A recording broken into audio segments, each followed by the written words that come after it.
The All Smiling Faces podcast is now sponsored by Tyre Spot, the Northeast's leading tyre supplier with branches across the region. Tyre Spot don't just do tyres, they cover everything from servicing to wheel alignment. They can handle every aspect of your car's maintenance. For more information, visit tyrespot.co.uk. Enjoy the episode.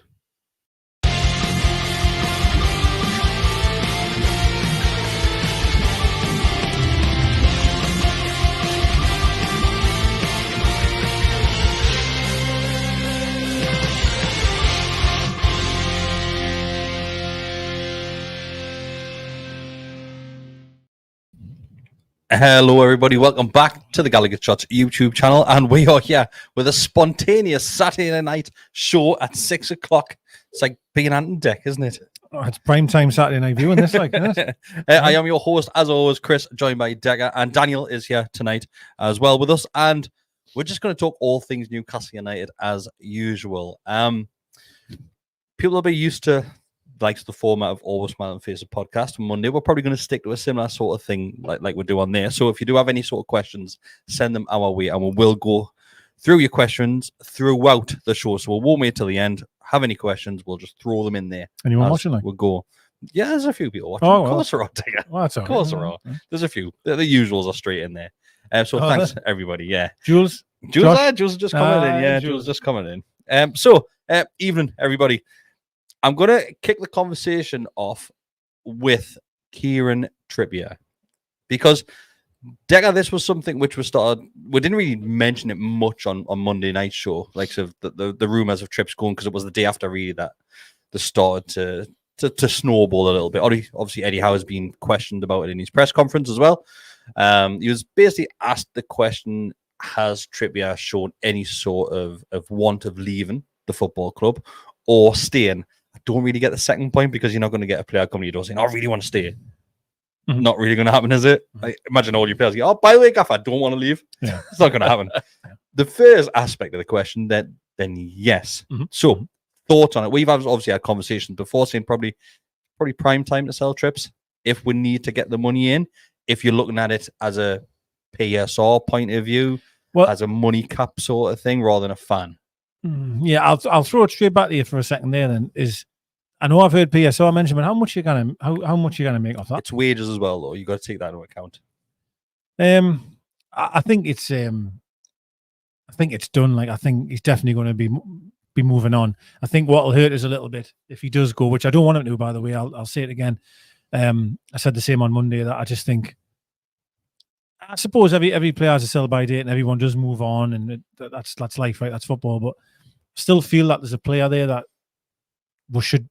I still a valuable member of the squad, in my opinion. But I think I'm not having the captaincy anymore. Like that to me spells disaster. Like I think that just spells that House thinking it's time to move on. Mark's not having it though.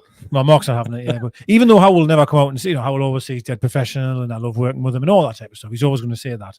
Him moving that captaincy away from him, to me, is a sign of you're not in my plans. Like, well, I say plans, I mean, you're not going to be starting, right? You wouldn't take the captaincy off him. You were going to start every week.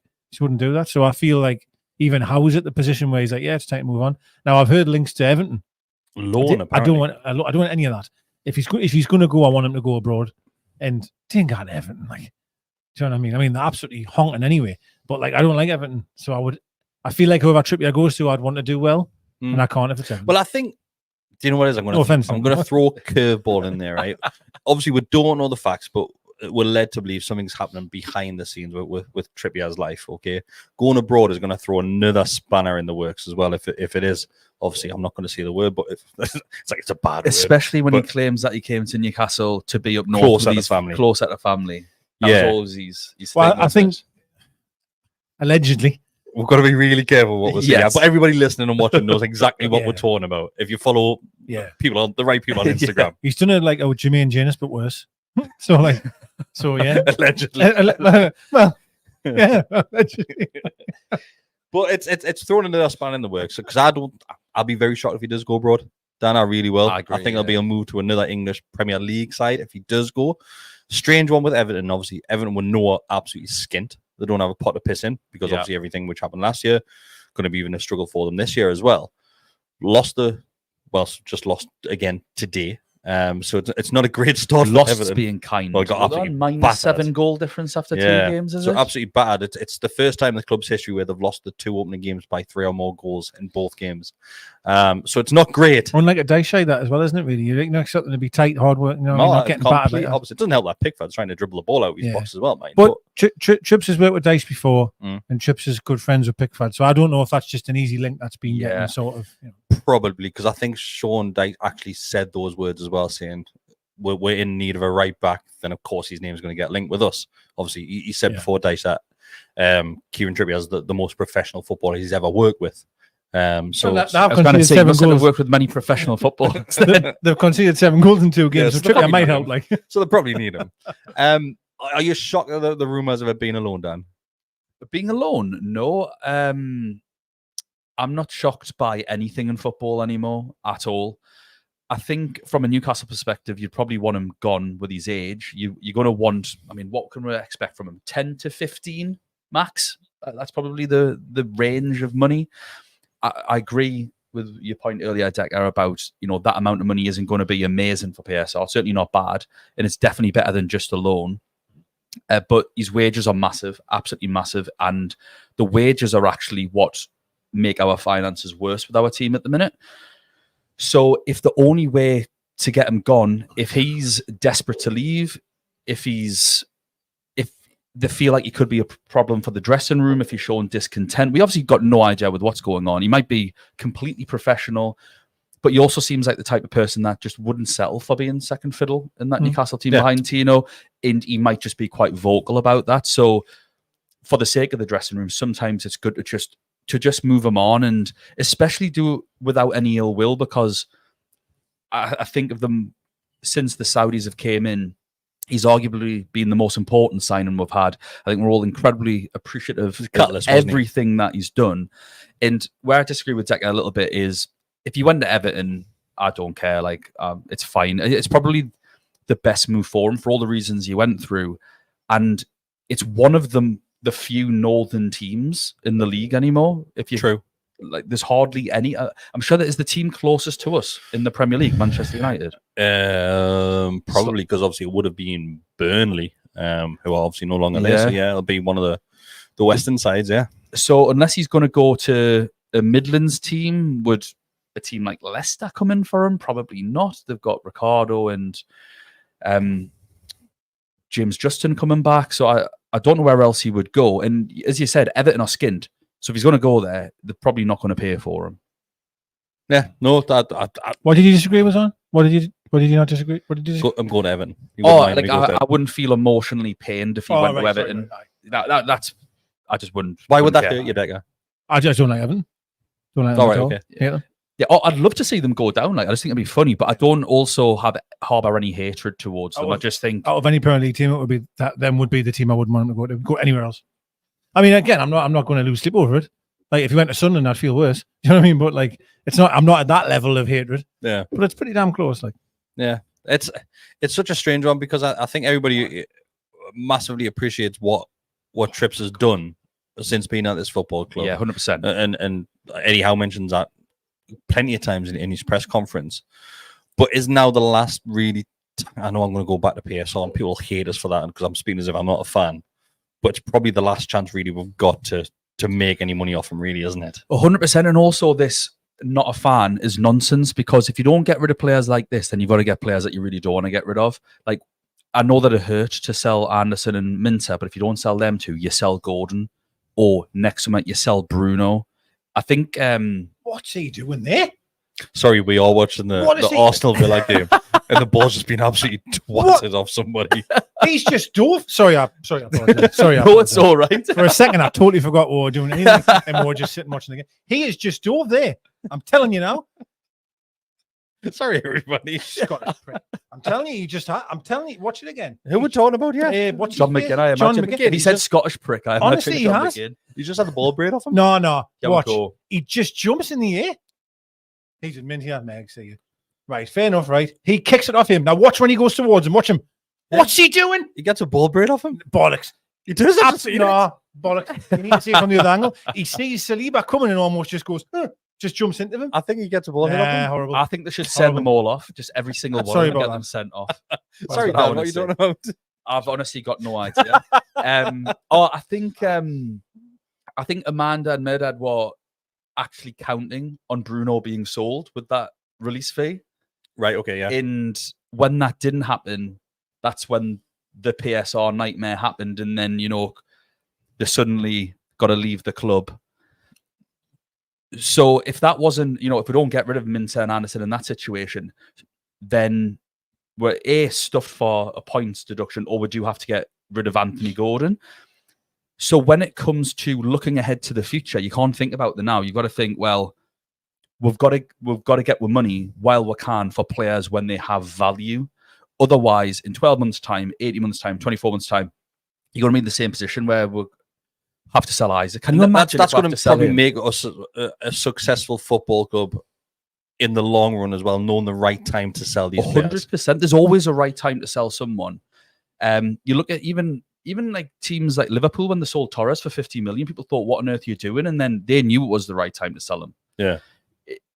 That's one of the things about, formerly about being a manager, but now being a director of football and that sort of thing is appreciating when to sell someone, and selling a right back that's off the back of a bad season who is still a really well-renowned and valued player. Mm-hmm.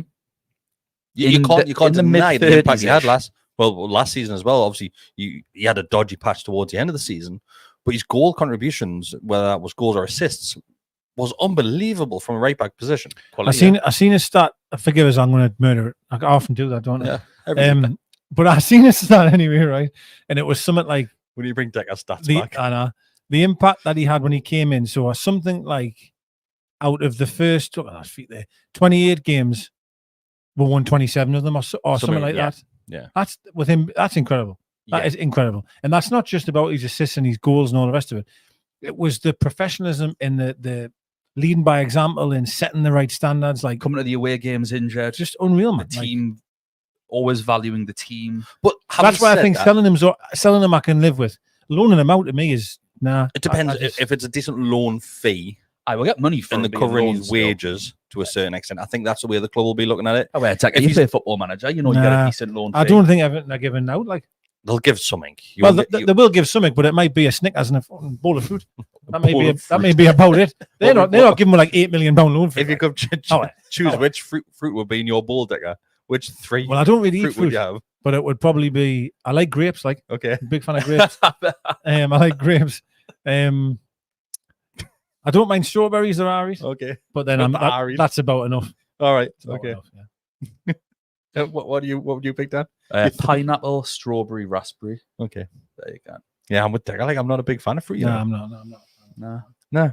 Well, Lass always gets fruit and cigar. I've tried it before in my life. I've tried it before. I know I don't like it. She goes, try it again. Fountain for try it again. Right, okay, I'll try it. I still don't like it. Every single time. I do think it's a little bit sad though, if I'm honest, in terms of how it maybe looks like. I thought you were going to say that. I don't like fruit. No. How it's ending for Trippier. Like, you cast your mind back a year ago or so, you would never think it would come to this way. Like, I'm not saying before it's not by any chance. I'm not saying that, but like, did you think he's moved on? Captaincy's been. I did. I thought he might even become a coach here. Yeah, a lot of people mentioned him going to the coaching role eventually. Having said that, whatever has happened allegedly at home has had a huge impact on what we're seeing now, I think. I'm not so sure if everything was fine at home. This may not be happening. I agree. Don't know, but I agree. Yeah. I want to move the conversation. We might come back to Trips if people do have questions. I want to move the conversation slightly to a player that we did sell. Minteh was sold to Brighton. Pre-season, people were absolutely raving because he bagged a few goals in pre-season. Yeah, half the amount of Jacob Murphy though. Yeah. So Jacob Murphy's still elite. But I watched the game today, and I think he struggled a little bit. Yeah, I didn't watch the game, but I'm in about 8,000 group chats, and it was mentioned in a few of them that someone put he's terrible. We've had Brighton's pants down, which is obviously a bit of a hyperbole, but still. Yeah, very early in the season. Yeah. 2 games in the 45 minutes he played last week, he was exceptional. That being said, he was against Everton, and I reckon us three could play up front against Everton and do all right. I just think people are insane. In what way? I keep saying this every week, but like the guy's a young lad, never played the Premier League. He's playing against Man United. Like, they're not great, but like Just give him a bit of time. You know what I mean, to me, it looked like he was a speedboat without a driver. Like the day, he was just mental. But he's fast, like he's rapid. Yeah, he's right, and that'll. So his composure will come. Like it'll come against Everton. He looked amazing. But again, I wasn't over. I mean, Mark thought I was. I wasn't overreacting about his 45 against Everton. I just said he played well, didn't he? 45, yeah. Bang. Mark was climbing over the desk to hit us. Like, it's only one game, and I'm well aware of that. Well aware of it. And today was only one game. He's played 2 games in his Premier League life. He's a very raw product, isn't he? Unbelievably raw product, especially playing in the Premier League. Yes, he had a great time when he was away in the Dutch league, but coming to this league, it's a whole new ball game. Of course it is.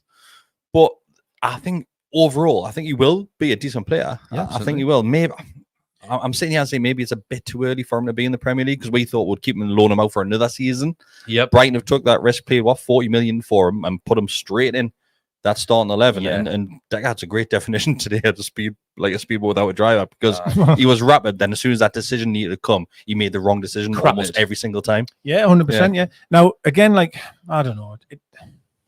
I don't know. But I mean, you only played. I think this is absolutely off the top of my head. This is Decker Stats Part 2. I think he only played 90 minutes twice or something for Feyenoord last year. Everything was off the bench. Or he came off early or whatever. I'm sure he played 90 minutes twice, which suggests that his brilliant stats are obviously not quite indicative of a per 90 player. Yeah. It's how old is he again? Oh, young, 19. I'll find out. He's really young, isn't he? Yeah, and that's the thing.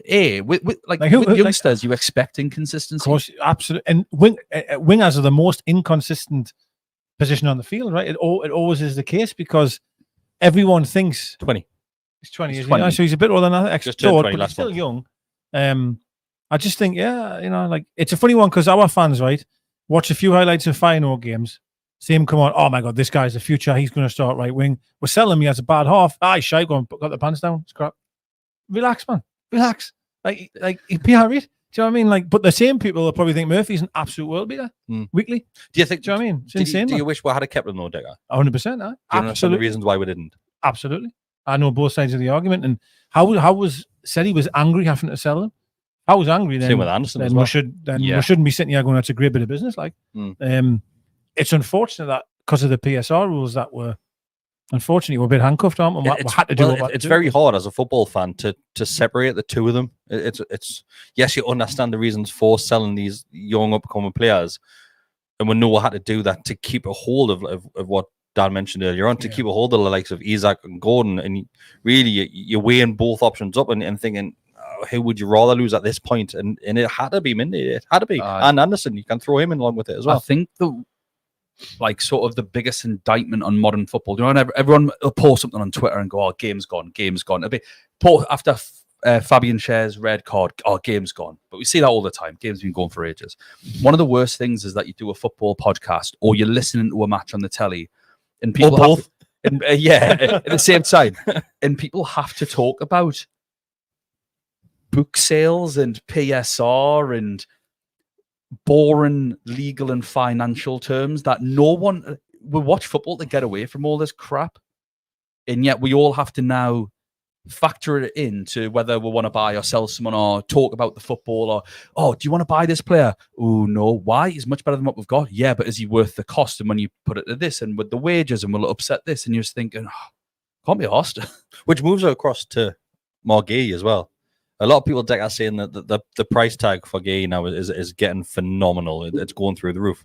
I think it probably was always at that figure. I don't think it's got there. I think Palace were always pushing the luck with that amount, but it looks like we're getting closer and closer to that. I think last time we heard it was 60 million plus add-ons, which was potentially going to go to that 65, which they wanted, but then the goalposts were moved slightly. They wanted 70 million plus. A lot of people are saying that they're expecting this deal to get done this week now. What's your thoughts on it, Decker? It's a lot of marbles, like it's a lot of money. And I know that I was really excited. I still am. I think the guy's quality. I do. He had a really good World Cup, Euros. But it's a lot of money. Like it's a lot. And I mean, my bank will be the same in the morning. But I don't know. I just feel. I feel personally that. Are you underwhelmed? Because our record signing is going to be a centre back. Aye.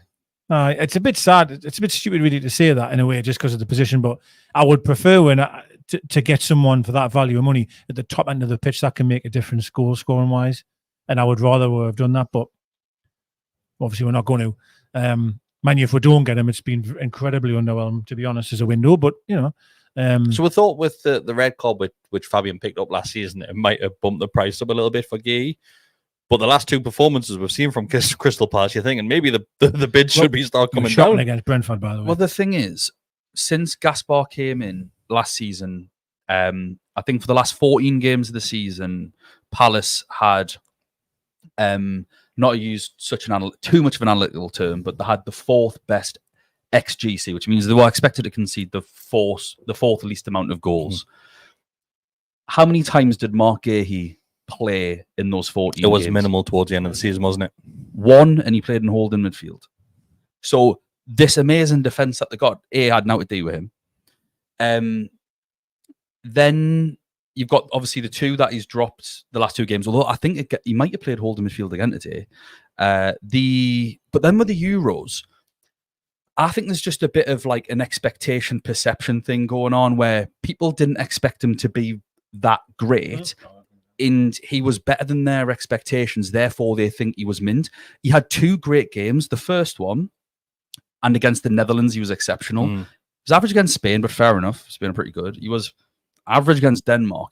He was not very good in the third. He was honking in the fourth game. Which was the game that he missed? He missed one of them, didn't he? And he missed the fifth game when Konza came in, and Konza played just as well as he had in the other games. Do you think we'll have a look at the performance in the Euros? And I'm not playing these performances down, but you have to look at and look how he's playing alongside as well. John Stones, one of the best alongside of him, who was a fantastic player, and it takes a lot of pressure off your centre back partnership when you've got Stones as that player alongside you to help you out. So do you think he was on the list all along, or I think the Euros is as far as we are hearing that he's always been top of Eddie Howe's list, and I'm struggle to believe that. I really do struggle to believe that, because like what Dan said, the lack of games that he played towards the end of last season, yes, he had a great Euros, and I think that's probably what pushed that, and he's pushed him up the list. There's going to be X amount of other players in that exact same position across the continents that'll be just as good as Guehi, but you're not spending 70 million on him. But it's a fact that, yes, he's got Premier League experience. He can come straight into that team, and we do need centre-back as well because of, with Premier League experience, probably because of the injuries that we've got with Botman and Lascelles, not even to mention the three games which Fabian's missing. I just think it comes back to what you said earlier. The question isn't, would you want Marc Guehi? I think every single Newcastle fan with the brain cell go, well, yeah, of course I'd want him. The question is, which comes back to what I said earlier on, which is horrible about football nowadays, is he worth 65 million? And in my opinion, he's just not even worth anywhere near that. He's like maybe a 40 million. Yeah, because I think you're talking almost double Botman here, like, aren't you? Really? He's not. He is not. I don't think he's better than Botman, let alone double Botman, which is unbelievable. But you've got to throw into the account that definition English tax of that as well. You've got to throw that into the equation. Yeah, which is fine. So, but if you went up to 50, maybe. Yeah, okay. He's right. There comes a stage where that tax is just too much, like, and that's what we don't even know what the wage would be yet. We're having to sell player after player. We're worried about PSR, and then we're going to go and spunk that against the wall. Like, it's a lot of money. I'm gonna go out there, right, and then I'm gonna put it on record here that I like Guehi as a footballer. I do. Yeah, but I'm worried that this might be the one which just doesn't work out. I'd rather it didn't than become a Man United pre their takeover where they're getting mugged off on 80, 90 million for Anthony and all that sort of stuff. I agree with that, yeah. But there's also the fact that if we want any kind of sell-on value, we're kind of stuck between a rock and a hard place with him. Because if we bring him in and he becomes what we want him to be, and that's our centre-back for the next 10 years, if he's that good, someone else will come in and buy him. And then it's like, okay, so we've got him through the few years, and now someone else has came in. Might make a minimal profit because we've paid so much. Or it doesn't work out, and then you lose money. You get to a point where with transfers, you're taking a risk in terms of future financial fair play because you just probably can't sell them. And especially if you're getting wages so high, like we need to learn the lessons of teams like Chelsea and Man United. Man United have been terrible for it. Remember when they couldn't get rid of Fred, signed for 64 million on 200 grand a week, 250 grand a week. They wanted rid, and they could not sell him because no one was going to pay his wages, and no one was going to even pay 35 million for him. That is true. That I agree, but there is also the flip side that he could be mint. Yeah, he could be. He could be mint. And so then the comment coming in straight away from it's from Jonathan Casey. I'll put it on screen for everybody watching. He says Gordon was thought to be too much too, as was Isak. That's a good shout. I trust Eddie's judgment. Yes to that. Will you grab me one as well, please, mate? Yes to that. I suppose where I differ in that is yeah. Go on. Thank you. Is that I actually thought Gordon was well worth the money at the time. He was Everton's best player by a mile, and he was unfit playing in a terrible team under Frank Lampard. And I got loads of grief in my group chats when I was saying he'll be good. Fair play on Isaac because sorry to interrupt, but everybody's now going to watch you butcher a can of Guinness live on YouTube. Yeah, in a coffee cup. In a coffee cup. In a second, I've got to finish this one. The first one turned out well. You did a good job. I have to say that you did a good job. I thought that I'm off the drink, you see, so I'm the only idiot here. But yeah, Isaac's massively exceeded my expectations, I have to say. He's unbelievable. Whereas I just thought he'd be good, and I thought 60 was probably too much. So I do agree. We should trust. Have faith. We should. Yeah, absolutely. And by the way, if we sign him for 65 million, I wouldn't be even. It's done. Support the lad. 100%. Yeah, like support. Back everyone that's made the decision. We've got it done. Support him. Yeah. Everybody wants every single signing to work out well. Of course we do. Nobody wants a player to fail. If we signed him for 65 million for you two, would this be the more out of everyone we've signed? So you're talking Tino, a lot of money, Hall, Isak, Bruno's, all Gordon's, Barnes. Would this be the one where you're like, I would question it. Okay. I think that's just positional wise. Okay. For me personally, the one that I questioned at the time probably the most was probably Barnes. For 40 mil, I personally... Is that because he was playing in a position that we were looking at that thinking we don't really need investment in that area? We don't really need him, and we're paid 40 million. Yeah. And again, I probably thought he was like a 25 million pound player, which I think at the minute he feels like he can't... What it would spend on Barnes was 20 mil. 40. Was it 40? Jesus Christ. That was a lot of money for Barnes. That's what I mean. Like, because we sold my mates, and then for some reason I thought 20 mil. No, no. Money that for a lot of marbles. Sign gear 65 million. Do you know bargain. I don't know if I mentioned this on the podcast the other day, but I was just sitting thinking, if you look at the team, say we sign him right, and you sort of look at the team, and you just plot the money that's around. Position by position, there's a lot of money in there now, when you think of the individuals. Tino's 40, you'd have him 65, not you, sorry, but the game 65 65 pence. You'd have a Hall, what was he, 30? Correct? Yeah. Something like that. You got Bruno 40 odd, you got Isak 60, Tonali's 50, Gordon's 40, Joe Linton's 40. A lot of money on that pitch. You're putting your deficit with Fabian at 3. Well, I get it. No, listen, Nick Pope at 10. Yeah. There's a lot of moolah out there, but I think we've covered it quite well. That, of course, if he came in, he's got all the blessings. We want him to be the next Maldini, right? We want him to be the best. I would be excited. I'd be excited to see what he can do for Russ, but I'm not on the rooftop screaming, yes, we've got him. Like, it's not that sort of sign for me. I agree. Yeah, I get but maybe that's just is that because of the position? Is that probably because of the position? He's not a striker. As a football fan, you want your flair players. You want your players that are scoring goals. Mark doesn't want flair, but and you understand. Yes, we still need that sort of back line. So it's probably a sign of Mint. We've got him. Or for 65 million, I want a Champions League defender. That's probably what I'd want. But your back four is absolutely set in stone. Well, if everything goes well, for years, it's years to come, isn't it? When you think, in terms of if Botman gets back fit, you've got Tino. If you look at it now, right? That four would be. If you look at it now, so you've got Pope in there. But there's still room to bring another keeper in, which is mental. Trafford's still getting linked. We're gonna have more keepers than fans in the stadium soon. But let's say Pope, you've got Tino at right back. Let's say your centre back partnership is going to be Guehi and Botman. Then obviously left back is Hall. That's a decent foundation of defense there. It is. If everything goes well, of course it is. Then obviously you've still got Burnley, you've got Shea. The backup would still be there, right? Yes. It's terms of strength. It's fantastic. But then are you leaving yourself in that position where you've signed all these young players, right? It's going to come to a point where the likes of Burn, Fabian, Trippier get older. They drop off, as in to go elsewhere. Then how do you replace that experience? because it's still going to be a young defence. It is. I think you're probably going to have to then go in and buy a more experienced centre-back, arguably. They might bring Dummer back. Never know. Keep your fingers crossed. Two cans, man. Don't get started. I'm going to start But on you said Sunday. you were You'll be off in the there, drink. probably. Oh no, I'm not drinking. I get you. No, but I agree. But you're hoping though by that time that Botman will be, Guehi's already got experience. He's been at the Euro final. Yeah, he has experience in big games, right? Like he's, I don't know, but it's. What's your thoughts? Because we've just mentioned defence, Lewis Hall. Because I know he struggled at times, not every single time against Southampton, but he made some questionable decisions. Backheeling into his own 6-yard box at one point, which was I let him take this mental.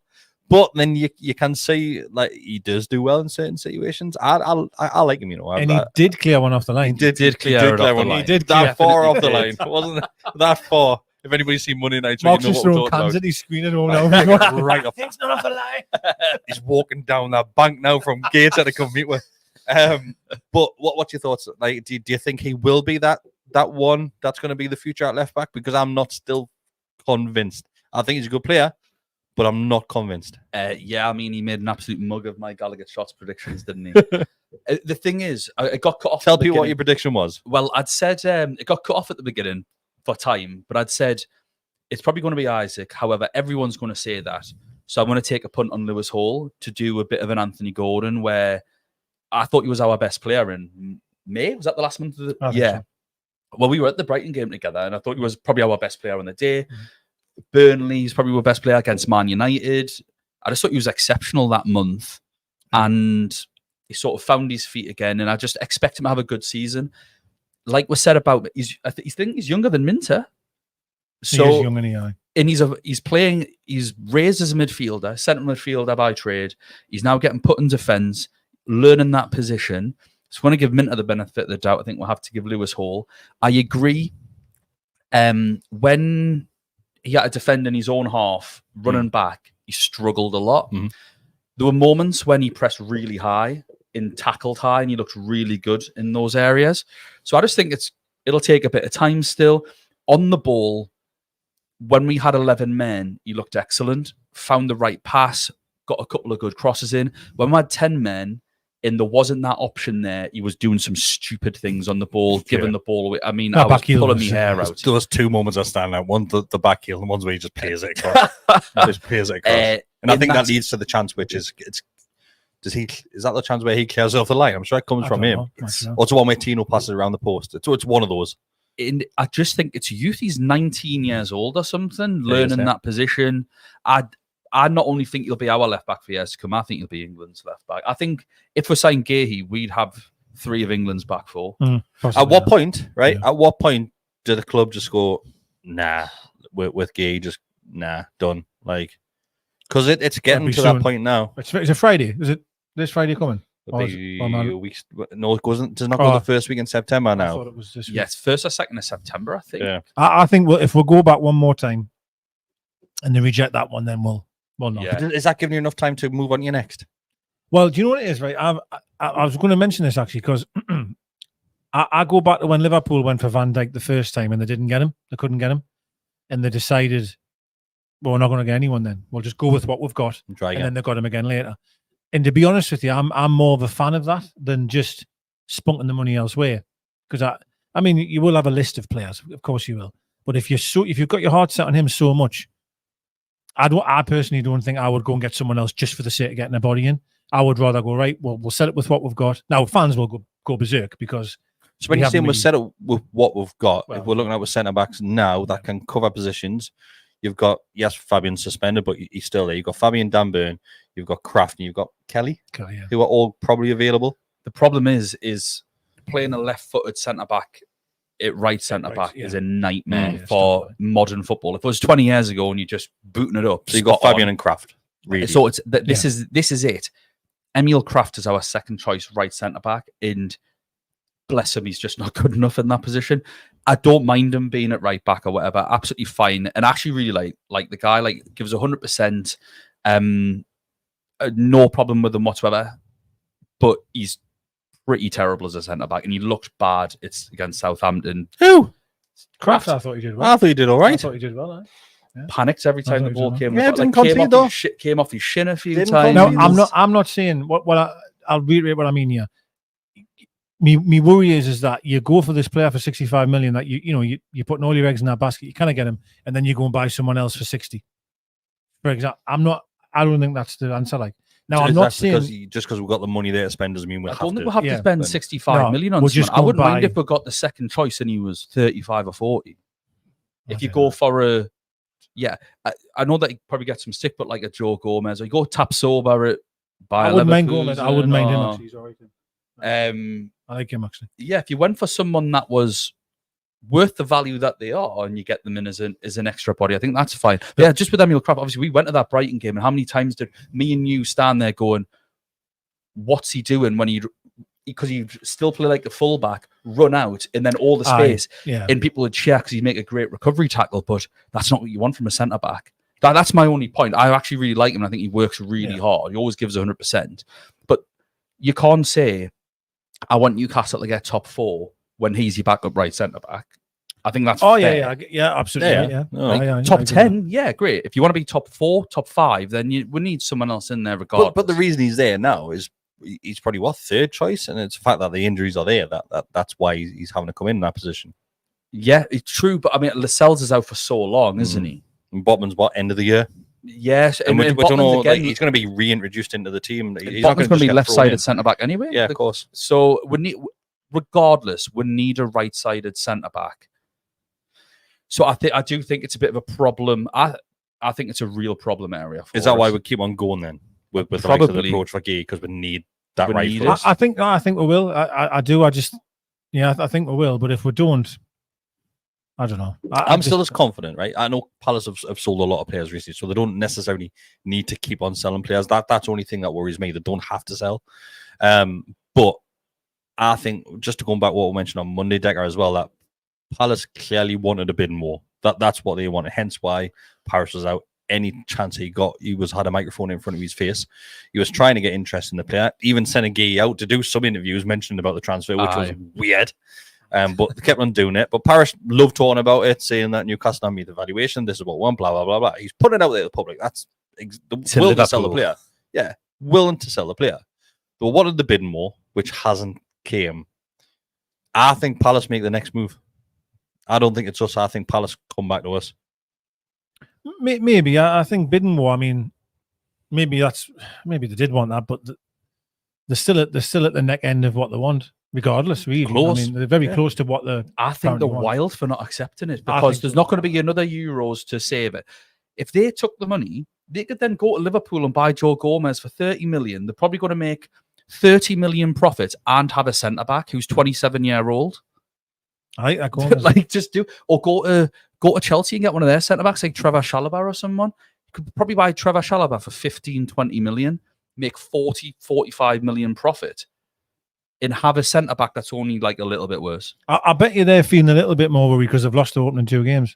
Did they lose the first game, or did they draw? Sorry, no, they did. Brentford, they got beat, and then they've lost again the day. And like all of a sudden now you're going to sell your captain, and probably other than Eze, maybe your more sellable asset. Like, so it's for them not accepting it before, and now they're almost in a hard place of like, shit, probably going to have to sell him, and we're getting off to a terrible start this season. Doesn't give them much time to bring someone in, so it's a bit of a mess really. They've left themselves in that regard. Yeah. I think there's been a few comments, to be fair, saying just walk away from it and it'll be Palace that'll be left with the player.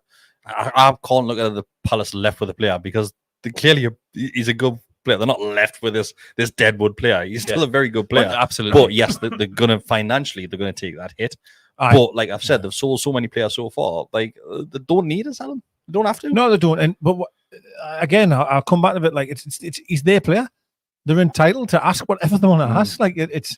And they've already lost Elise through, obviously, the release clause and stuff. And Anderson's gone to Fulham. Yeah, that's right. Anderson's gone to Fulham. And Paris and the manager are like, wow, we don't want to. That's like going back to what we used to be like when we had the Kabais of the world and stuff. And all of a sudden, we're Demabar and Kabay, we're selling them. We don't want to get rid of them, but we can't keep a hold of them. In fairness to Palace, I mean, like, well, I don't want to sell them, like, unless it takes an astronomical amount of money, which the price is quoted is an astronomical amount of money. Yeah, like, it is. I agree. Let's go through some of the questions. So if anybody, imagine how much, like, said John Terry, Rio Ferdinand, them have two just popped me head from back in the day. Imagine how much them would be worth in today's market. How much Terry would be worth. Those English elite players. Like, can you even imagine? You couldn't buy them. You probably couldn't, could you? You couldn't buy them. Like, God, if he's worth 70, Jesus Lord. But I think that goes back to the point I was making a couple of weeks back. These elite players, once they get to a certain football club and on financially, the wage just can't be beaten. It gets to the point where they can't leave that club until the contract runs out. We're seeing it with Mbappe. That's he's left because they couldn't agree terms and things like that. And you'll see. I mentioned Jude Bellingham. A Premier League club isn't going to be able to buy him because of where he is now and the contract that he's on. Just physically not going to be about way. I think when you go to like some Madrid, like you kind of shift. There's nowhere else to go. Like that's the team, right? That's the ultimate. Some people might say Man City. Right. So this one is from Josh, as always, who sends in a donation. So thanks, Josh. I don't think he's with well at the minute. I think he's gone out, but he sent this in and said I'll catch up later on. Going out on a Saturday night, what you doing? Nah, come join us, man. He says, full disclosure, it wasn't me who asked about Gordon's future last week. It was a different Josh. I'm not sure if I messed up and just read somebody else's question. I blamed him. I didn't think it was you, Josh. He says, what are your thoughts on the goalkeeper situation? I'll come to you, Dan. He says, do you think Dubs will stay or go? I was surprised to see him on the bench last weekend. So I think everybody was under the impression that Dubs would be one of the first ones out the door. Rumours now that Vlachodimos may be loaned out. Yep. Dodgy dealings all over the shop. Well, I definitely think that Vlac deal was PSR, wasn't it? It just so happens that we're buying the goalkeeper of the team that we're selling Anderson to for 40 million allegedly. Yeah, it's that's dodgy as out. Like, it's proper dodgy. But I think that the idea is that we'll get rid of Dubravka and then bring in Trafford. It's wild. Told you at the start, anything can happen in football these days. So where's all these people that say that this kid's alright? There's Nottingham Forest keeper. Who said he was all right? I know people said previously. Yes. So no one ever about it. Let me out. It was a Benfica. He's a Champions League goalkeeper for Benfica, and he played all right in the Champions League. Gone to Forest, and then there was the argument that Forest made Keylor Navas look bad. He's won 3 Champions Leagues. They made Sells look all right. So yeah, exactly. Jesus. But I mean, if we loan him out, what's going on there? Like, well, just like we've used a loophole. Like that's exactly 100%. What it is. So everybody knows that. The Premier League know that, but they can't do anything about it because it's there. We haven't broken any rules. It's just a massive. That's like Chelsea, like buying their own hotels and stuff like that, and it's mental. What we've got to do now to get around these things. But going back to the question, are you shocked that Dubravka hasn't left yet? I am a little. I'm shocked he hasn't left yet in terms of actually gone from the club, because I just thought he would have spat his dummy out a bit like how he did and went to Man United on loan. I thought he'd want to put himself in the shop window. Doesn't see himself as a number 2, which is kind of strange because I think one of the last times I was on here, I was like, oh no, Dubravka's not his fault. Oh yeah, it was his fault. Like, to be fair, at the time it was Kieran Trippier's, but beyond that, moving on, it was, oh god, he is awful and he can't stop any shot with his right hand side. But see what you think, Dan. Yeah, but it's I'm surprised he hasn't gone. That being said, I'm not surprised to see him on the bench, because we're trying to loan Vlachodimos out anyway. I don't think how probably rates Vlachodimos and sees him only as a PSR thing. And if you bring him into the team, then that upsets Dubravka even more. And Dubravka's going to have friends there and he needs to show loyalty. So I think it's a smart management decision. And also, if you want any kind of value out of Dubravka, you can't have him behind Vlachodimos, who no one wanted. You have to go, well, he is better than him still. So you have to put him on the bench. So yeah, I'm not surprised to see him on the bench. Even dodgier. I'm not surprised to see him on the bench at all, but I am surprised that he's not left yet. Just remind us, why did we all think Dubravka was going to leave? Remind us. Because the ranks of the goalkeeper last season, we'll look at last season, you had Pope was your number 1, Dubravka, then you had Karius, then you had Gillespie. As what Gillespie always does, nothing. But then we brought in Ruddy was the first one through the door. Then it was Vlachodimos. Obviously, Karius had gone. So we had lost 1 and brought 2 in. So you're thinking something's got to give. Who's going to go? Then obviously we know for fine well the reason why Gillespie's there. Yeah. We know that. So the only reason we thought he was leaving is because we brought 1 in. I just thought maybe if I missed him at that, like, Yeah. And the fact that he was second choice, and I think there was He played a lot rumours last that season, he didn't he? wanted to go as well. He wanted first team football, which he's not going to get when Pope's fit. Of course, he's not. Yeah. Especially off of some of the performances we saw last season. He's not our number one anymore, despite wearing the number one shirt. So I think everybody was just expecting him to go. Once again, we're going to go back to PSR. You're going to have 5 goalkeepers. You literally can't have 5 goalkeepers. I don't think he's going anywhere now. Like, do you not think? No, I think it might get to the point where if Vlachodimos doesn't get loaned out, then that's when Dubravka goes out on loan. One of them will go out on loan. Yeah, 100%. You can't. Or do it just sign Trafford and have. That's what I mean. Keeper. We're Just still have getting another linked one. with Trafford. Like, he's been linked since we were chaos, linked isn't with Mamardashvili. Like, if Trafford linked at the goes, same you time. need to get rid of both of them, really. Like, Probably. Then we've still got Marc Guehi. He's there for if we get into Europe and we need an English keeper. I think he's there for the karaoke. I think he's got a karaoke. Honestly, I do. It's just I've never known a situation like it. Chelsea. It's We've got ace keepers. Yeah. It's not good. Like it's not Jules good. highlights. He was linked with Celtic. Dubravka, wasn't he? Yes, but then they got Schmeichel. Went to Celtic. Yeah. It blows my mind. Yeah, I mean, we all know Dubravka's not good enough if he goes in, right? Simple as that. Like, Yeah. If he gets a chance again, as I said, the time when he went in before, he's just not good enough. He isn't on his day. He is a decent shot stopper, but overall as a package, I don't hate Dubravka. No, absolutely not. I don't. I think he Absolutely can do a job.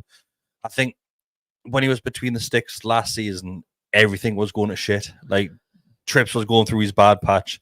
We didn't really have a solid back four. That was chopping and changing quite a bit as well. Injuries. Also, we didn't change any of our tactics to protect him whatsoever. We played a high line with no pressure on the ball without a number 6. It wasn't even a high line. It was like an in-between line with plenty of space behind, but space. You need someone. You need more of a super keeper, don't you? With them tactics that we'll play. Yeah, like you need a Nick Pope who will come out and sweep. I know he's not great with his feet, but he's really generally quite good at sweeping, unless it's against Salah.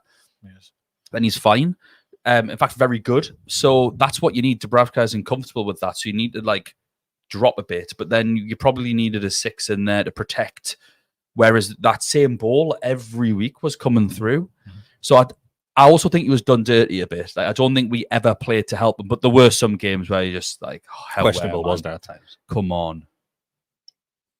I honestly, I just think as time has gone on, I'd be shocked. I mean, he's still got the number 1 shirt, correct? I'd be surprised if he leaves now. Like I have to say, but I think there's more rumours of this other kid getting loaned out. So then you almost go again, don't you? It's just the same again. Or is Ruddy your third? Or Gillespie stepped up? I don't know. So if that was to happen, I forgot about Ruddy. That's what I mean. So let's say if Vlachodimos gets loaned out, right? Is your first and second Pope and Dubravka would be? Back where you are. Yeah. Who's your third? I think it would be Ruddy or Gillespie. I think it'd have to be Gillespie. Like I think it'd be Ruddy. Ruddy. I think it'd be Ruddy. No, I think it'd be Ruddy. Like Gillespie's. Sorry if you're watching. Honking. It's so bad. I think the things which we've heard about Gillespie though, he's involved with the youth, something to do with the youth setup as well. So I think that's it doesn't justify putting him on a professional footballer's contract because he does stuff for the youth squad, mind. But I think you can. Do you know what it is? Do you know what I know? We sit and slate the likes of Gillespie, but we're not slating him as a character. We just definitely don't understand his value as a professional footballer at the football club. Eddie House he's great behind the scenes. Yes, of course, perfect, great. Does that justify paying it doesn't mean that you want him in goal against Aston Villa. Exactly. He seems like a great bloke. He really does. You do need these sort of players behind the scenes to give it the all in training as well, by realizing that they're not going to feature as well on a match day. Of course you need that. He's not going to rock the boat. Of course he's not going to. He's getting a decent wage for being good in training. Yeah. Put Bestie there. I'm sure Bestie will try his best in training as well for half the money. And Bestie would have mint stories for the lads, wouldn't he? He would, yeah. You're bringing the best tops as well. You're bringing all the retro keeper tops. Bringing the worst smells though. It's just I don't know. I really don't know our goalkeeping situation. I really don't. I think what we need to hopefully look at is Pope plays every single game. Everything's fine. Dubravka maybe has to come in for the odd cup game, but you let's hope Pope has an injury-free season. and the worries that we have about third choices and all this just doesn't matter. Pope's just in goal, and that's it. Obviously, if that doesn't happen, we'll have a problem. Because I think Ruddy might be in goal. 54-year-old. He had a good season last year. Let's go through a couple more questions. Got relegated, didn't he? Says, will we have the usual show on Monday night? Yes, you will. We'll all be back on Monday night as well. So, of course, we're not going anywhere. I won't. So, next up is from Dasmo. Oh, Dasmo says, if Trippier goes, do we replace him with a new signing or use the squad? I think if he goes, we will sign a. I think it obviously depends on two things: A, if Trippier goes, and B, if we sign Guehi or not. If we don't get Guehi and Trippier goes, I think we'll look to buy one of those right-sided centre backs that plays right back as well, that can cover two positions. Similar like the signing with Kelly. Similar to that sort of signing. Even so, like Emil not to Kraft. this level, but like a Ben White, for Emil example. Kraft. No, because Emil Kraft can barely play right back.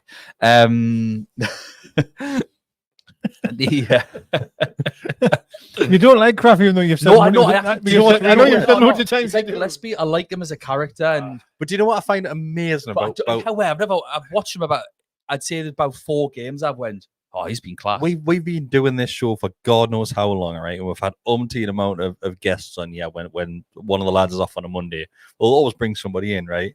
There's always one different player that somebody just doesn't dislike, but they just. What a save! Sorry. Get him in as the bring that keeper in. What a save, man! Sorry, everybody. Sorry. So that there's always was unreal. We'll get a guest on, right? And there's always that one player that somebody else adds into the mix as well. Decker's at the minute is Longstaff. Mark's was always Maxi and will continuously be Maxi. Oh, mine was Dummett Gouffron years back. And Bestie was Darlow. Absolutely hates Darlow. I tell you what, Darlow for 6 months is one of the reasons why we stayed in the league. He turned into prime Buffon. Remember that game against Spurs away when we shithoused to 1-0? Eric Dyer jumped and gave away a handball behind his head. It was never a handball, and Wilson scored 1-0. Well, Darlow in that game was unbelievable. My favourite Darlow moment was the double save where he falls over somebody, makes the save. So it's his fault to start with. Then he makes the save. He literally falls over somebody. And who is it that he falls over?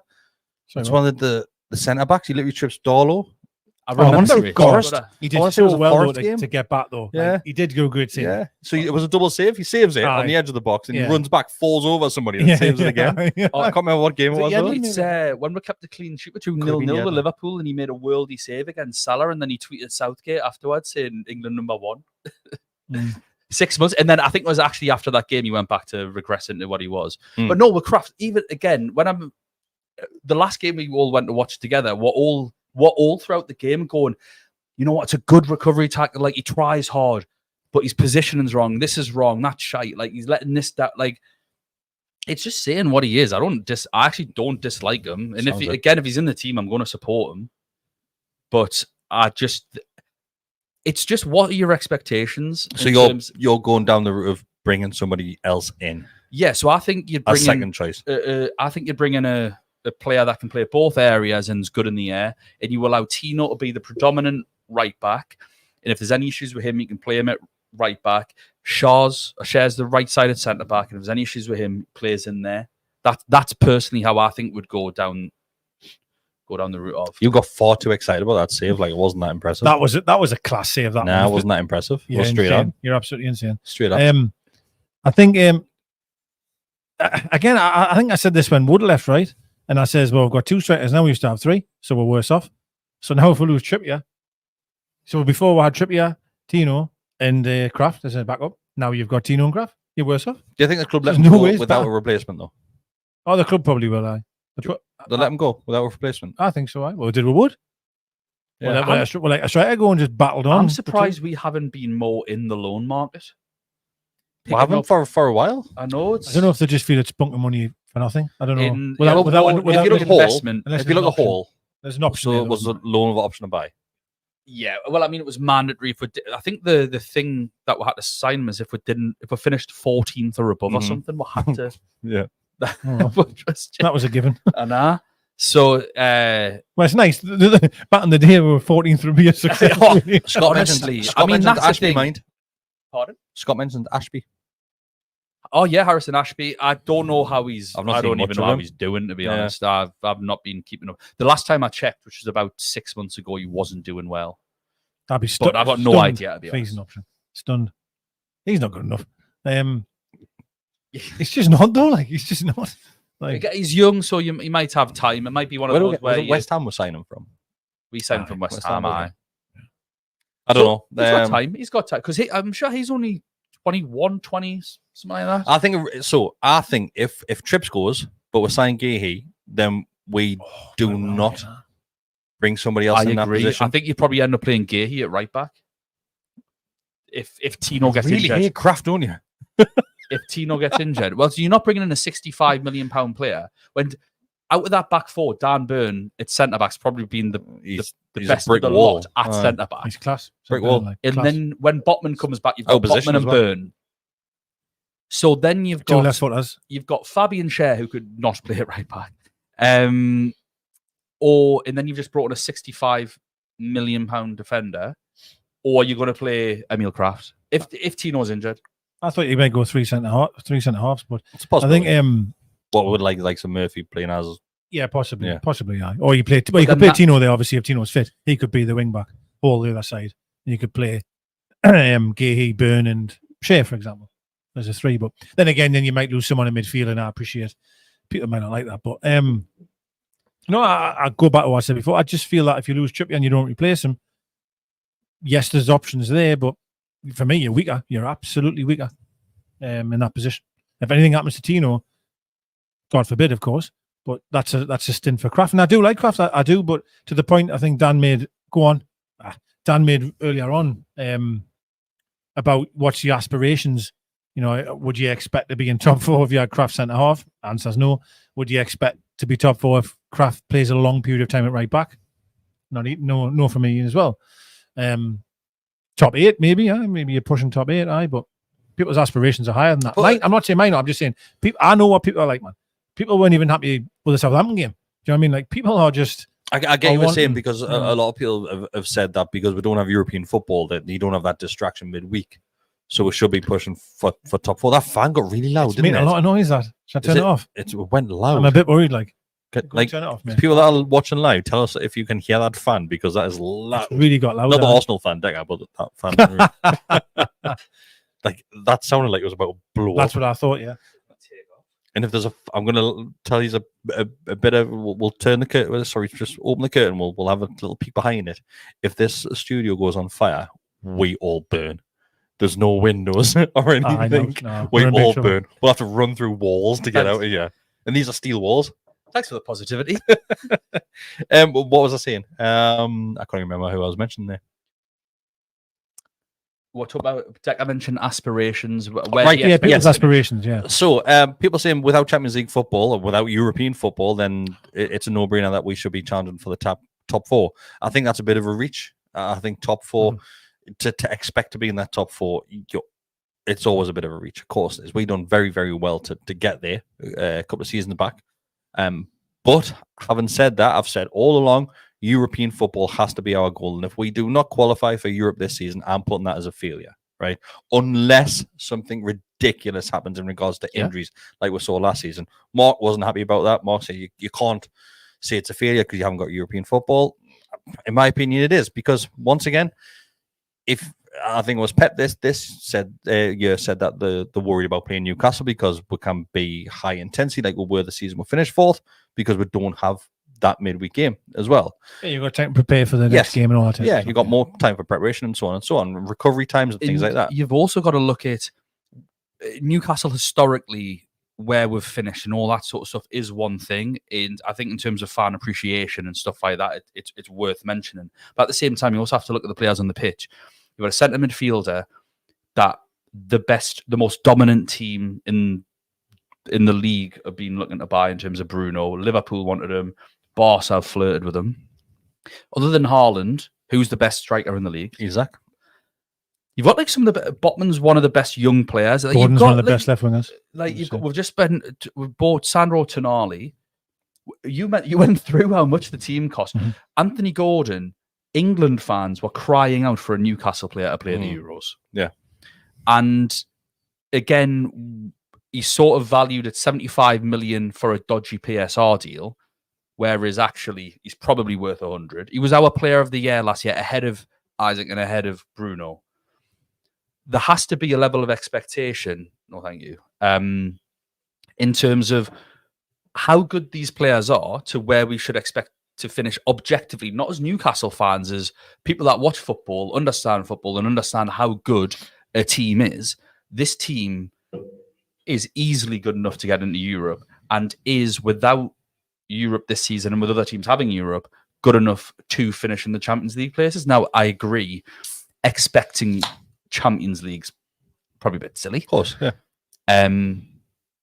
But Europe, if you don't finish in Europe with that group of players, it's without any of the distractions, it's a massive failure. Unless, as you said, there's a comment from Mark that says Eddie Howe will be manager of Newcastle if there's no European football next season. I agree. He'll not be here if that happens. Sadly, yeah. And of course, we do not want that to happen at all. And I wouldn't get rid of him if it wasn't, personally, but it's easy for me to sit one game into the season and say that. But I don't know. I'm a great believer of giving people time. But looking at the owners of the club and where the club want to go, if we don't get Europe, what are you doing? What are you doing? If we don't get Europe, he would be a gunner, wouldn't he? I haven't said that. No, I haven't said that. The only possible way if we won the FA Cup with the Carabao and didn't get Europe, that may be the only way. Yeah. So don't reverse Man United. Yes. Sorry, reverse. Well, we'd get Europe. We'd get Europe if we won it at least. Yeah, that's true. Yes, yeah.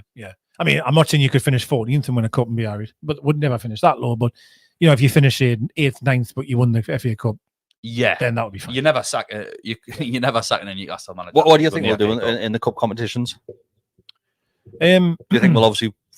I'm going to say focus on. I think Eddie Howe always has done. He always has. He's ever put a weekend squad out. Well, I think if we has to a certain degree, but not like 11 changes. If we're being truthful, I think that surely the draw can't be as unkind as it has been. We've been incredibly unlucky in cup draws, Champions League related and domestically. So we'll go through them from what we had last season. So if you just look at the Champions League straight away, you've got PSG, Dortment, and Milan, which was wonderful at the time. Absolutely loved it. Like, wouldn't change ridiculous. Wouldn't change it. Except I'd want Real Madrid. Other than that, domestic cup, greedy. Just to throw a few in, you had Man City twice, Man United, Chelsea, Sunderland, Man United. Yeah. And they're often away as well, which is even tougher. Yeah. And I mean, the Carabao, we've got a Premier League fixture away from home. I appreciate people. Away, it's you would hope that it's not as difficult to get there, but I think we should be aiming for the final, like of one of them. I really do. All of them. Yeah. Because listen, every single game you go into, you're trying to win the game, right? So, but I think when it comes to the FA Cup, it's basically you expect to get. For us, we should hope to get as far as possible until you meet Liverpool away or Liverpool anywhere, because we are useless against Liverpool, or a Man City, particularly. I'd say Man City away. We tend to play well against Man City at home, whether we win, lose, or draw. Yeah. Liverpool, I think I've seen us beat them once in my entire life. The draw, it's one of them, isn't it? You could get it depends on who you get. Yeah, you could get a relatively nice draw and get through the finals. What's 5 games and you're in the final? I think it might be 5. But then again, we've had nice draws before and lost the games. Oh, absolutely. I mean, just which team turns up? Debut got beat off. Who was it? Was it Cambridge or Oxford? Cambridge, one of them. Cambridge at home. Trippier's first game, wasn't it? Got beat. Their keeper had a blinder. Absolute blinder. Was it a lad that scored? Was a Newcastle fan as well? If I remember off the top of my head, he was. Of course he was. Fucking course he was. I'm not going to mention tomorrow's game because I am going to probably put this out as audio, and by the time it goes out in audio, tomorrow's game is going to be pointless. But we'll have it we'll go for another 10 minutes. So if anybody does have any questions, send them our way. Everybody's saying, "Oh, thanks, great show tonight," because they got to win an hour mark, and people thought, "Oh, they're pissing off." We'll go for another 10 minutes. I think I'll go all night. I'll just go all night. I'll go all night. We'll still go to full time. To be fair, we've had a solid number right the way through it as well. So if you do have any questions, send them our way and we'll go through as many. 1-0. Is that Odegaard? Or Trossard? I might be. The ball might be out. I'm just a bit worried for Saka. It might be out here. Get in there. Why is he so stoic? Decker's mask slipped there. No, just I want them to Didn't win it. I even do. not Honestly, celebrating. Like, just thinks he's the hard man. I like their shorts, mind. It's like a zebra print on the Arsenal I just shorts. need to say, I think this ball might be out for Saturday, you know. Nah, I don't think it is, man. With that celebration, I hope it gets disallowed. Nah, that's fine. It's all fine. That would be ironic if the ball's out. God, Saturday did really well. Aye. Because they're still whinging to this day about Willock. I've got a great photo on my phone, actually, that my dad sent us. It's FA Cup final. We beat Arsenal 1-0. And when you see the still image, we scored a goal from a cross and the ball's out of play. And it's unbelievable. I can't wait to no, it's not. No, that's fine. That's fine. I can't wait to He tweet did well, it you know. when we play Arsenal at home, just to see if I can get some head loss from Arsenal fans on Twitter. Trossard It's an unbelievable photo. Like, Trossard scored a few good, important goals last year, didn't he? As well, didn't he? He's a good player, him. Like, yeah, he is very underrated. very underrated. I'd say that as well. Sorry, we've all just switched off and started watching the goal. Sorry. Do you have any talking points? Any Newcastle United racing? Tomorrow? What's your thoughts for tomorrow? How do you think we'll get on? So we'll touch on it briefly. I think it'll be a tough game. It's always like, do you know what it is? It's always a tough game. Bournemouth. We'd never do badly against Bournemouth, but we're always. It's such a strange one. The last, we've got a good record in regards to not losing games. Like if you look at it in the grand scheme of things. Aye. But I don't think since Eddie Howe, I might be completely wrong here, but since Eddie Howe's been manager, we've never got a victory over them In the Premier League. in the Premier League. Yeah, We beat them in the League Cup 1-0. Mhm. But Bournemouth are one of 3 teams that Eddie Howe hasn't beaten in the Premier League. Can you name the other 2? Liverpool has to be. Well, you're going to check now, aren't you? I need to Liverpool check. has to be one. No, Man I City, think Man City. Knox. I think he beat them with Bournemouth. I think it's just. I thought you meant Newcastle. Sorry, I meant Newcastle. Sorry. Well, now you've threw a spanner in the works about his previous clubs as well. Yeah. Well, so Man City and Luton is what I read earlier. Oh yeah, Luton. I completely forgot. How could I forget about Luton with us? I know. But since Bournemouth got promoted, we've drawn with them twice at home, 1-1 and 2-2. We drew them away. Cannot remember the score. I think it was 1-1. We got beat last season away 2-0. So won 3 draws and a loss. That was a bad game. That one. I remember that one last year. It was bad. It was really bad. That. Yeah. What I want to It was mention, awful. because there is a question that's came in from Sologiki. I'm guessing that's how you would say it. He says, which current and former player / manager would you like to interview? He says the exception of Alan and Rafa. Kevin. I don't think he's talking about Alan Smith either. Yeah, Keegan, of course. But to interview is to be his. Just to interview as on a podcast. Oh, okay. So Did you see Rafa's overlap? I did, right? I thought it was good. I thought it was horrendous. I can understand why you probably. I thought it was one of the most boring things I've ever watched in my life. And the fact that Rafa gets asked a question. So, Rafa, this is a question. He just goes, I'm going down that way. Yeah. Complete different. Carragher was trying to get him back. So there's one question at the very start of it, and I think it's to do with I think it's Neville that says the Liverpool team that you had just dropped. Like you got to a certain point, then rather than progressing, you just dropped off the end of a cliff.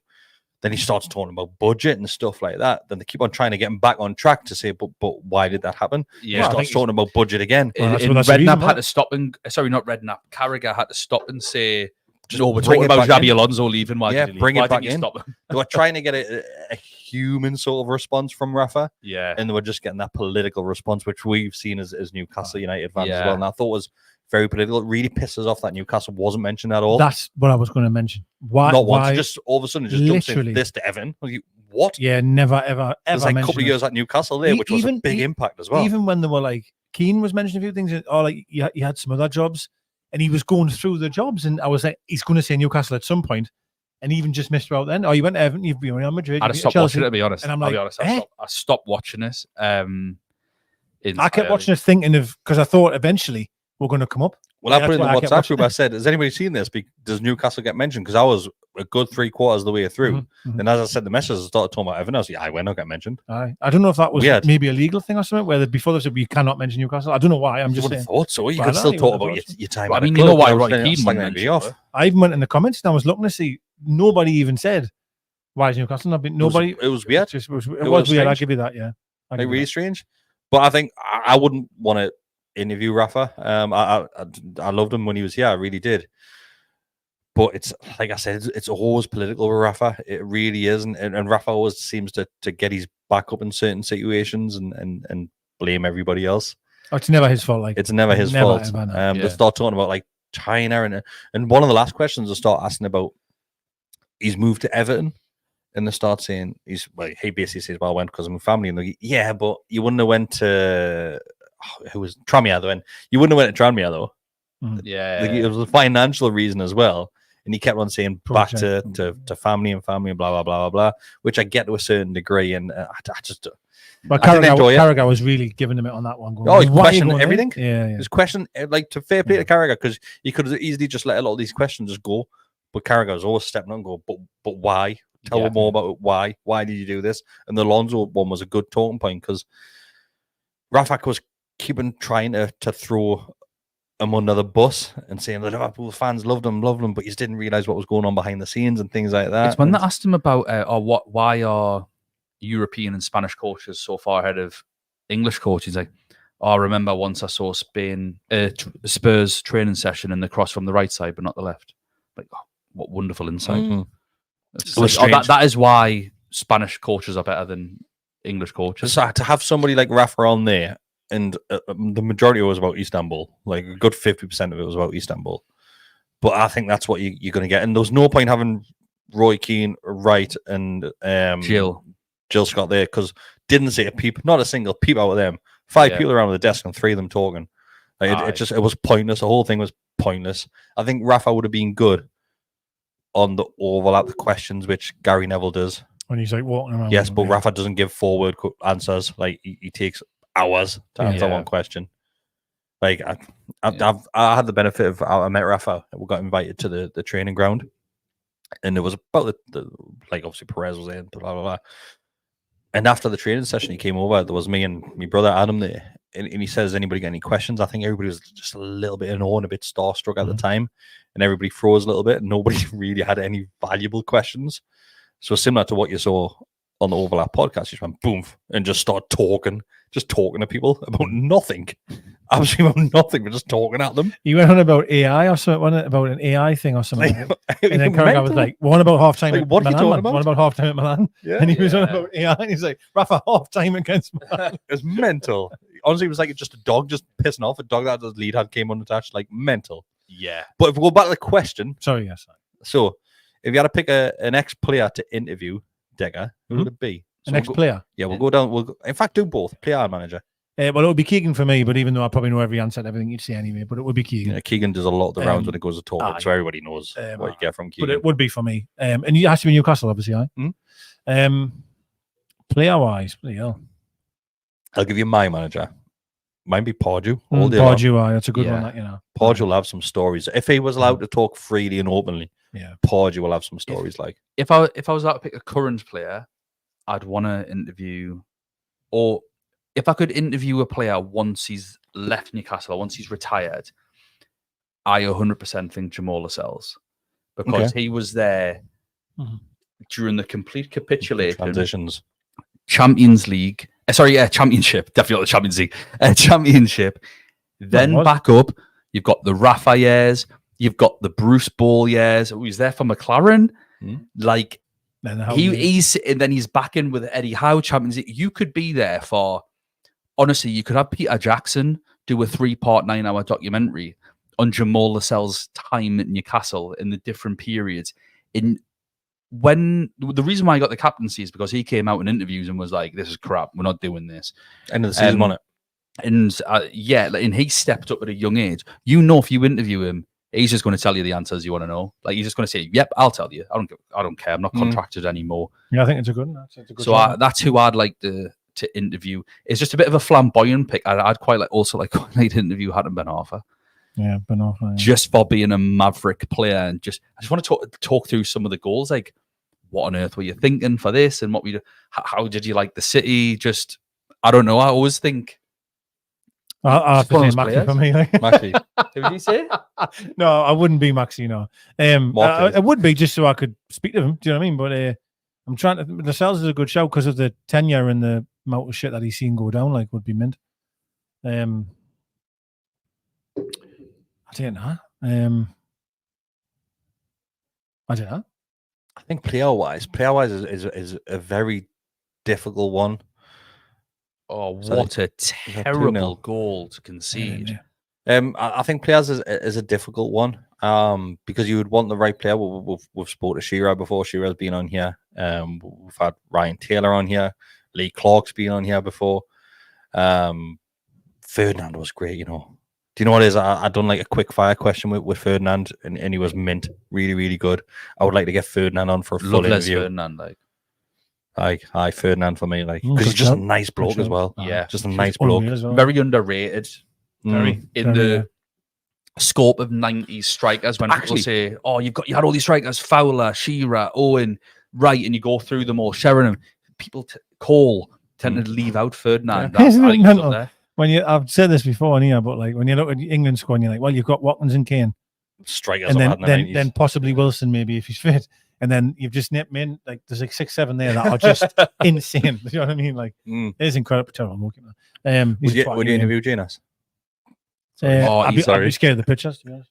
Well, I sort of had to deal with them a couple of times. So when I worked at British Airways, I sold his wife tickets to Portland. I thought the sentence was going to finish there. No, it's tickets to Portland, and wasn't my greatest experience on the phone. But then I was the bar manager for his wife's 40th birthday in London. All right, okay. It was a 80s themed party. Got up on the mic to do her speech. She didn't do the speech to say thank you. He got up and did it. Okay. And after 1 minute was all about his injuries, and she supported me through my injuries. And when I played for Tottenham, you're like, what are you doing? It's you get her to speak. She's got a voice, and B, say nice things about her. No one cares about you playing for Tottenham. That's gone full circle, because one of the players which I was going to mention, I love this player, I really do, but I would like to interview Ginola, because every time I've seen Ginola get interviews, all he talks about is Spurs. He didn't like us at all. He loves talking about Spurs. Well, I wrote out a massive thing in our group, because obviously everyone was putting pictures of Ginola in the shirt, and I wrote this thing out about how much he didn't even fucking like it. And then I thought, just delete it, because what's the point in getting an argument? I just By the way, it's true that though. Miggy got more goals last October than Ginola did in his entire career for Newcastle. Davies scored more than Ginola. 6 was it? Davies scored more than that would be. But if I could ask Ginola one question, that would be, I'd be like, why do you favour Spurs over Newcastle United? Why do you hate us?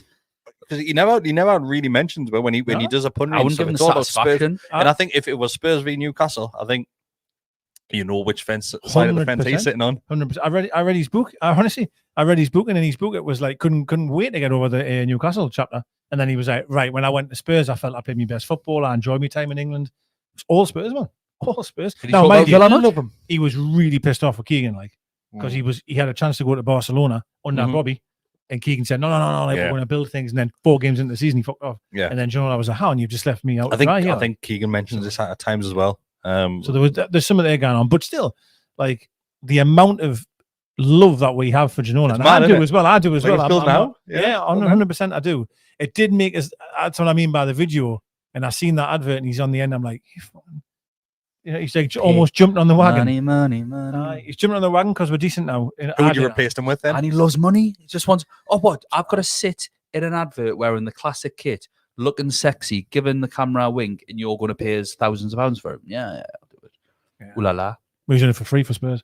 Do you know what I call me, right? So Adidas, we're back on the kits. Adidas are here for a little while, right? So each year, for fine well, we're going to have this similar sort of production when it comes to kit announcements, right? If we were to do the kit, which is the kit which is centralized, you know which one I mean? So the brown ale one's got the crest in the middle. It's got the yellow Adidas on the top of it. Oh, yes. Is that the one? That one. That's the one with the shield on the back. The one with the shield on the back. The one with the shield on the back, right? John Barnes. Tino, yeah. I need to get Tino in for it. I've got that top from when I was that age. I remember going with me mum. I got the top off my uncle and got a name and number. I went in, and I was like, I want Jill on the back. And I knew Nouch at this point because I was dead little. I want Jill on the back, and the last was like, I think he's leaving. I was like, we'll get Ferdinand on the back. I think he's leaving as well. I was like, Aspria, is he leaving? So, no, I think he's all right. So that top, I've got Aspria 11 on the back. Mine's Shearer. Everything had Shearer on for me. Like all my England kids did. I think those shirts look better just with the number in the crest, in the shield in the back of it, and not the player's name. Oh, just really? The number. Do you reckon? Yeah. Oh no. Mm-hmm. Well, if you get a fake one, they look terrible. The fake ones on the back are horrendous. I had Shearer 9. I just Because it's not the felt ones that they put on; it's the patch. And sometimes they're quite condensed. There's one guy I've seen. I'm sure I've told you this before. I was in the bar before the game. He had one on, and he had Shearer 9, and it was all in the shield. The Shearer was written in the shield, and the number was the shield. I'll have to find the picture. Do you know we've been accused before when we do these podcasts that we're kit snobs, and do you know what it is? Like, we're in love with football kits, but we really do. Like, especially Bestie. Bestie's got every single one apart from 2, I believe, from God knows how long. But in fact, I'll rephrase that. He's got every single shirt, but he's just missing 2 in long sleeve. Wow. Like, that's how ridiculous Bestie's collection is. People don't realize how many shirts he's got. He's got them all on a spreadsheet. He knows exactly where they are. They're all in like vacuum packs somewhere in his loft, I'm guessing. So we are going to do more videos about kits, and Bestie's going to lend us his kits to do that. But do you think Adidas will do similar to what they've done this season, where they'll remake classics? Yeah, 100%. I think so for every single season. No, well, not. Yeah, they run out eventually. I think there'll be one. I think there'll be one each season from here on in, which will be a remake of a classic. Of a classic, yeah. And I think there's a chance it'll be more so the away one. Yeah, 100%. Great. But I think which one would you like to see back? I wish I could have the blue Essex one, but it'll never happen. Oh, that'd be unreal. The paintbrush one. Yeah, obviously it's different. Yeah. Different. Chance, yeah. Great defending, lad. What a celebration, and I'll bench him in FPL. Something else to leave about it. But yeah, I would love that one back. To be fair, the one you mentioned, that one, the shield on the back, absolutely amazing. Absolutely loved it. It's 2 for me, both pretty much the same color. The dark blue one with the orange and green seahorse one, the seahorse one, 100%. That's the one I'd want. Like for like, or no? No, I want the color. I want the color scheme. I want it to be styled in a similar sort of way, but it doesn't need to be like stripes. It can just be like the colors. Yeah, it'd be the best thing. But the one that I've never seen mentioned, really, when people have talked about these kits, and it was one of my favorite ever kits, is, do you know the one that was made out of like satin? The blue one, gold stripes. Unbelievable. Lionel Perez in goal, and Laurent Charvet, and we had a shite team. It was awful. One of probably the worst Newcastle teams of my life. It looked like it was always wet, soaking wet. That's how the shirt looked. But I just absolutely loved that kit. We never really got a chance to wear it. Stephen Glass, I was thinking of him wearing it. Marriage. I remember where Shearer got done off. We're playing away from home in the cup against some really lower league opposition, and the lad, he had to have surgery, didn't he, Shearer? Because he done him elbow big time. He was like looking at him, just wanted to do him. And Shearer like said, "I'll meet you outside afterwards." And it was that strip he was wearing. It's a lush strip, that, because the shorts and socks, the shorts were the same. Yeah, it was beautiful, absolutely beautiful. So yeah, something like that with even that horrible. The satin material felt lush. Like, it was a nice escape from having your nipples rubbed off with the rest of the kits. Because they were, I mean, they're tough on your nipples, like era, like. Oh, that seahorse one. Just your right nipple, though. Was it your right one, though? I do some sportsman's nipples, not the best, like, is it? I suffer that quite a lot. Uneven nips. Yeah. I used to have to wear a t-shirt, and I most of them, to be honest. My mum used to like put fabric like over because she was like throwing in that. So my mum used to do that. Patch underneath the denim one was the same. I wouldn't be against the custard cream one. Oh, the stripy custard. I liked it. I hated it at the start. I hated it, but the more I say it now, it's all right. I would right in the queue for that one. You say that every single year, Dicker. I would like the goalkeeper to be the sunset one, if they bring that back, the sunset one for a keeper. That would be immense. That'd be good. That would be immense. It's the best keeper of all time. Or I like the one that we had. Proper hypocritical, because obviously we've been talking just before the game about how the current keeper top's just a template. Villa's keeper's got it. The Italy keeper's got it. We had a bit of a template one. I think it was around 99. Do you know the dark blue diamond in it had like the luminous yellow, luminous green around it? Shea Given wore it, and it was Iker Casillas' top for Real Madrid. Oh yes, I know exactly what you mean. Yeah. Like, I love that goalkeeper top. Yeah, it was magic. I love. Well, I've got it in the house, the green snakeskin one, which is the Barcelona. It reminds me of the Barcelona game, 98 game when team the high color on it. It's like a snakeskin green. That's a nice one. I've got that now. So as a kid, it's kind of weird now. It was a keeper top with a seahorse on as well. Wasn't the purple? Purple and yeah. yellow one. Purple and And yellow. the That's sea- right, yeah. Bring back seahorses on keepers' tops. So, actually, I'm going to finish on this topic, right? A lot of people wanted, so as we can see watching the Arsenal game now, obviously they've dropped the club crest for their third kit, I believe that is. So they've got the cannon on it. You've seen it with Man United. They've Where done it with they've the got home shirt this the year. devil on it. Have they done it with the home as well? shirt's the first time ever. So yeah, we've seen it with Liverpool. They've got the live bird on it. If we were to do it, would you go? You got three options. You've got magpie, seahorse, or castle. What is the badge? As the badge. So I know where you're sitting here. Do you actually? You're the castle. Nah. Are you not? Nah. Yeah, I thought you were. I'd Oh, maybe want a it's not. then. I'd probably want a magpie. Maybe it's Maybe I wouldn't mind the castle. I think the seahorse would look naff. I'm seahorse. I You'd think have to have two. You'd have to have just two seahorses looking at each other, I reckon. I don't think you just have one seahorse. But then the people say one magpie. Bad luck. That's true. I would have two magpies. Yes, That looks shite and I'll be The fair. castle would look good, mind. To be fair, I love the one on the white Gotta kit, get it right. The NUFC written like that. Put that on all like of the that, third kits yeah. from now on. There's people questioning why you It's would get a lovely, isn't it? seahorse because there's literally a seahorse on the Newcastle crest right now. yeah, Yeah. just two of them. Two of them, yeah. And the city crest is a seahorse. Aye. I love that they went back the 80s badge like on this third one. Outstanding. It's tremendous. Like It's not my favourite badge, but it works. It works it really works. Like it's class. I love that. I think it would look naff if it was just one seahorse, one magpie. I don't know. I think the one magpie would look all right, to be fair. Like it would. I don't know if it's because on some of the I've seen like polo shirts and stuff done. I think we'll just put that on. And it looks a bit shit, Do yeah. you know I know what what you mean, Do you know what I yeah. mean? Whereas of Like, course, like your dad would wear it. it is. It's one of Yeah. them. Which Yeah, I think if you had, you'd be all right in terms of your one for sorrow, two for joy thing if you had it One there. back. But you had it because Yeah, you got it I on mentioned the, it earlier on this the year. white one, haven't you? You got Yeah. it there That's right, anyway. yeah. So if Yeah. that's two, Yeah. that'd be Sure, alright. I yeah. wouldn't. Yeah. I've seen a few concept shirts, which obviously feature all three of those things, hence why I mentioned it. And the seahorse one looks really fucking good. Aye. Looks really good. I just want us to be sponsored by Converse so we can have a blue star stuck star, right back in the middle of the top. That's what I want. I don't think that'll happen.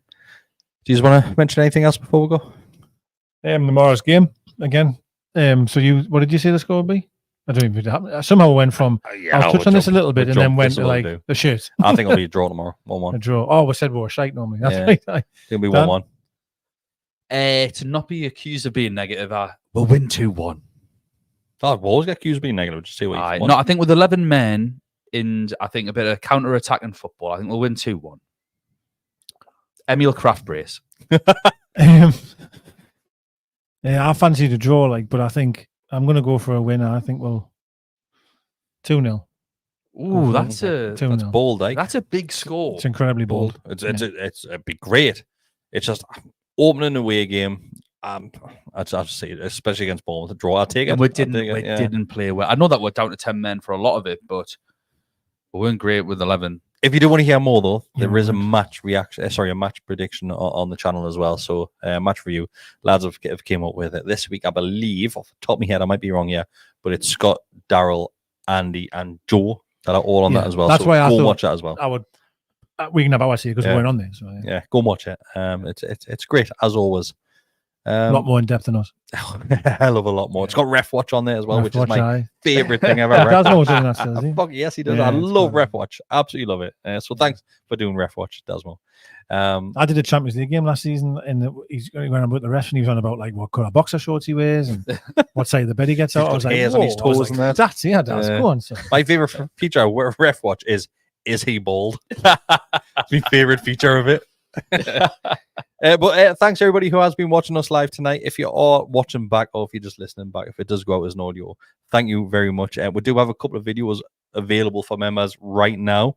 So if you're watching live now, if you become a member, there's a start and 11 prediction video out, which I did earlier today. So you can feast upon that as well.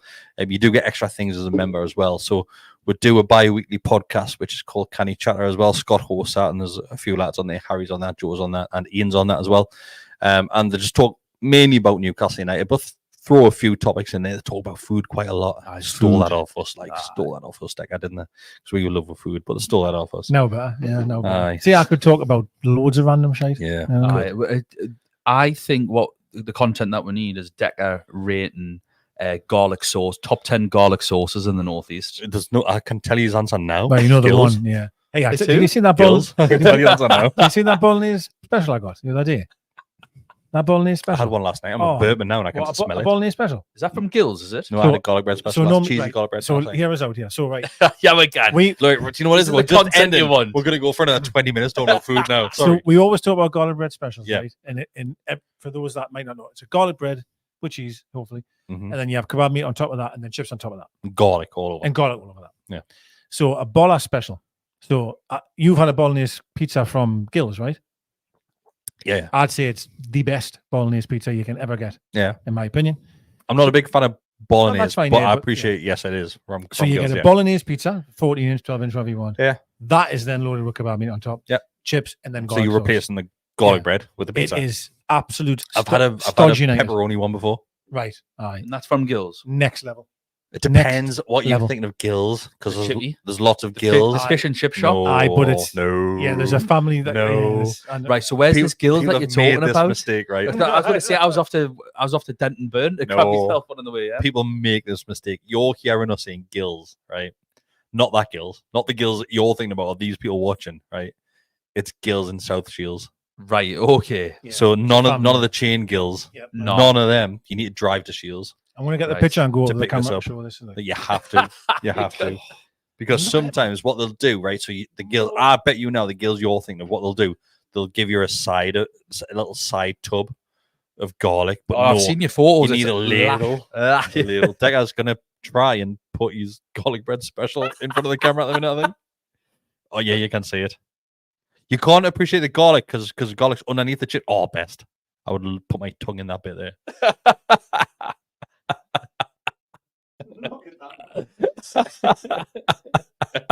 It's the best.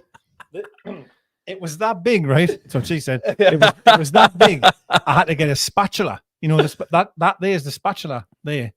I've got in my hand, and that's a slice of pizza with kebab chips. Obviously, the garlic dripping down the side. Oh. It's just the best ever. Like. It's unreal, man. It's the best. Like it's my go-to.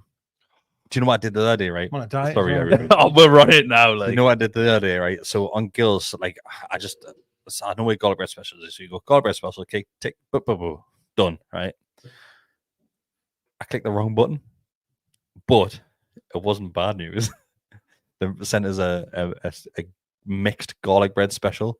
So you get your kebab meat, your chips, Chicken. and you get chicken tikka tikka on Oh, it as lovely, well. Lovely. I had a chicken tikka one last night. But you still get the same amount of doner meat. They don't oh, let up on the doner meat. It's still the Amazing. same amount. Oh, And for an extra 125, I think it is, there's a shitloads of chicken tikka on top of it as well. lovely. And Lovely. it was the best thing ever. Like the best. Well, that's because I'm on a diet now and all the rest of it. I Right, got good a luck. I got a chicken tikka kebab with no chips and just salad, which is not like me, right? Hang on, what? Yeah, I What got did you get? What's I the got a point? chicken tikka kebab, Right? with salad, no chips. That's what all ass gets. It was lush. It was absolutely lush. Sorry. Did you crave the chips though? Oh yeah. you have the I- garlic. I did have garlic, to be fair. Aye. Yeah, I did have garlic. I kind of have not garlic. If you cut Decker in half, he would bleed garlic. I would like Garlic. Steve I Bruce would. gravy, Decker garlic. that bolognese one though. That when they give us the box, right? I'm never like the weight of the box. It was heavier than the big one I got. 3 times heavier than that. I was like, whoa. My you give favorite us it. thing is when they turn up your door and the box is sellotape shut. So yeah. Aye. It's like a present. Yeah. Jack in the It box. is an all, isn't it? It's the great. I would advise anyone to go to Gills at the Nuke. Like, go to Gills at the Nuke and get one of these. Well, the good substitute will be the one on Standard Road as well, right? It's the as same well. family. It's the Yeah, same yeah. people. But the Nuke one, I don't know. I feel like they give you more. Like, It's more expensive, I think, than one at the Nuke. The one on probably. Standard Yeah. Road. Not The- by much. It's a The little bit. amount of staff in there. I went in yesterday. For They've the, got more stuff than goalkeepers. it was unbelievable, man. There was about 100 behind the counter. But yeah. Top draw. Top draw. Right, thanks everybody. We are going to go this time because I am absolutely clamming now that you start mentioning food. And I really want a kebab. Thanks for joining us. Like I said, you can become a member. It is just $2.99 a month. Just click on the homepage of the channel as well. Click on there and you can give a little bit back. Just become a subscriber if you don't want to do that. It's free. It helps us out a lot as well. Like the video if you enjoyed it as well. Means so much to us as well. Me and Dick, I'll see you on Monday. There will be a match reaction tomorrow at some point as well. We don't know who's featuring that yet, but I'll be there. I'll be hosting it, and there'll be a few other people alongside me. So we'll see you next time. What you doing? Ta-ra.